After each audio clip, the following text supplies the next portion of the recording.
You're listening to episode 913 of the Father Bills Podcast.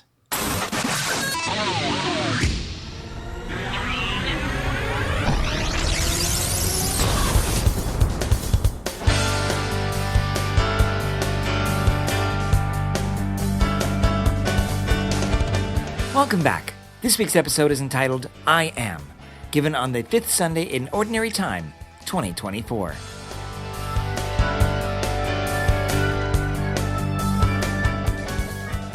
Today's reading from Job expresses a pain and suffering we can all share.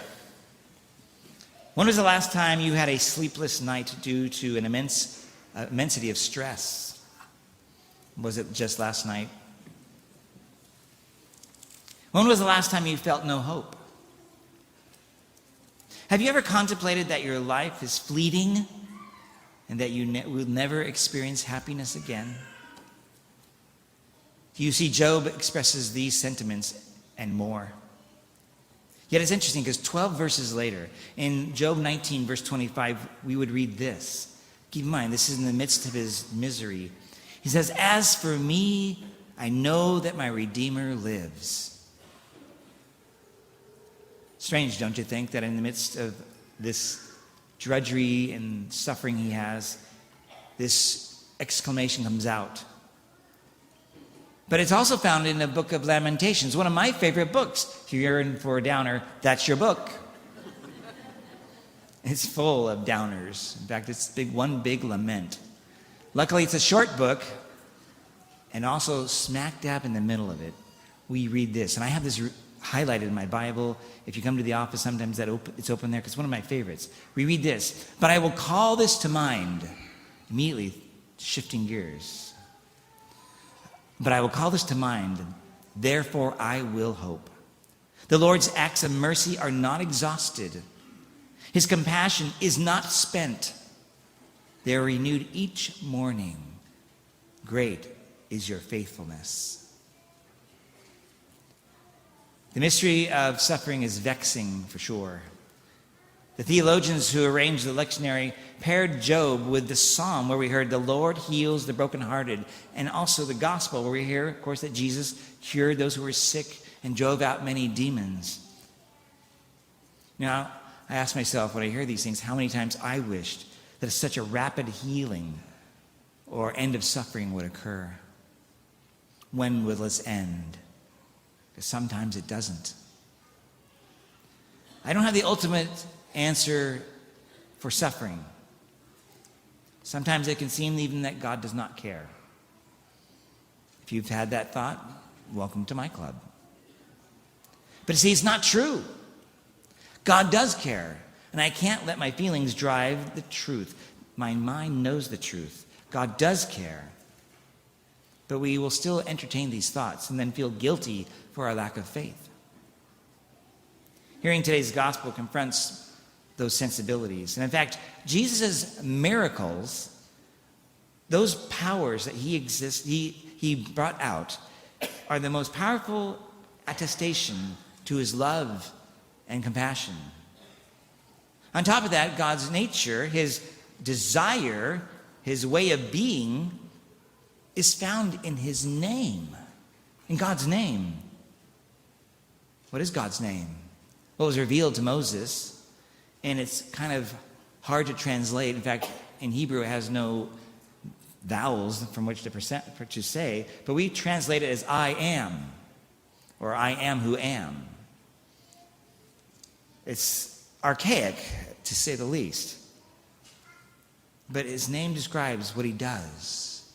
It describes his desires. It describes his essence. God is with us. He created all that there is, and he is therefore present intimately to all that he has created. Christ's incarnation is the capstone of such a claim. And we pronounce this and proclaim this during Advent, right? We speak about Emmanuel, God with us. So whenever we call out his name, it reveals a powerful way in which he heals. And that's through, as we hear from Pope Francis, accompaniment. Accompaniment. So when I am alone, I'm not really alone. Why? Because God is with me. I am is what he is. It's what he does. His very name is his comfort to me. And it is his most common way he shows that he loves me. Some things just don't get fixed, but I know he's there. And he shows up every time. He is there with me. And I'm profoundly aware of this when I read the scripture where we hear, I was sick and you visited me. Jesus identifies himself intimately with the sick. When I was destitute, when I was poor, when I was naked, when I was in prison, all these things, all those situations in life that we might find ourselves, he identifies himself with us. If that doesn't tell us he cares, then I don't know what does. He does care. His name evokes that power, and it is so powerful that the evil one cannot bear to hear it. They know who he is. He doesn't have to say. They know who he is. It is so precious to our Jewish brothers and sisters, his name, that they reverently hold it in silence. That name, I am. And Jesus is I am. That's what we Christians proclaim. He himself, Jesus, proclaimed this and before the Sanhedrin. In his trial, his last trial, he was asked, are you the Son of God? He didn't say yup or yes. He said, I am. And that was what sealed his fate. That was unambiguous to the Jewish authorities. He just either committed the greatest heresy in their mind, or we now know this is the greatest act of love that God has ever given. Jesus then knows suffering. He knows doubt, and he knows abandonment. In fact, by his suffering, he expresses in the most profound way that he is I am, that he is with us. For me, when I think about when I moved when I was 14 from Medford to Tualatin and lost all my friends, my parents couldn't fully understand or comfort me. I am did. When I've battled my self-doubts, I am reminds me that I am his. When I was bullied by other teens as a younger person, I am knew my pain. When I was alone for the first time on Christmas, which I preached about, I am. When I experienced the death of my father and then my mother, I am. When the times came for me to be transferred from one parish to a new parish, and all my friendships were ripped away, and this has happened multiple times, I am. When I've been alone and sick at home, I am. When I have failed and sinned, I am. You see, I know I have my pains and suffering, but I know that you do too, and many of them are way beyond mine. You've had greater sufferings than I've ever had. For when you have felt alone, remember this, I am. When you've made a mistake, I am. When you've sinned grievously, I am. When you've hurt those closest to you, I am. When you've been desperate for forgiveness and healing, I am. When you've stared down a threatening diagnosis, I am. When you felt confused, I am. When you've been accused, I am. When your spouse has been unfaithful to you, I am. When you don't know where to go, I am. When you've been afraid, I am.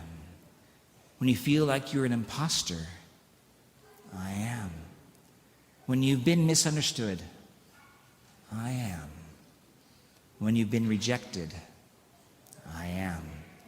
When addiction almost destroyed you, I am. When you've had to file for bankruptcy, I am. When you feel like you've lost it all, I am. When you have only months to live, I am. And at the moment of death, I am. My friends, this is the truth. God is with us. He cares. He is the delight of our souls and the goal of our yearnings, whether we realize it or not. His love is perfect, permanent, and persistent, or unstoppable. And when you leave here today, let his name, I am, reverberate in your mind. Put it on your lips. May it remind you that God does indeed care about your situation. Let it remind you that in your darkest moments and in your greatest triumphs, I am is with you always.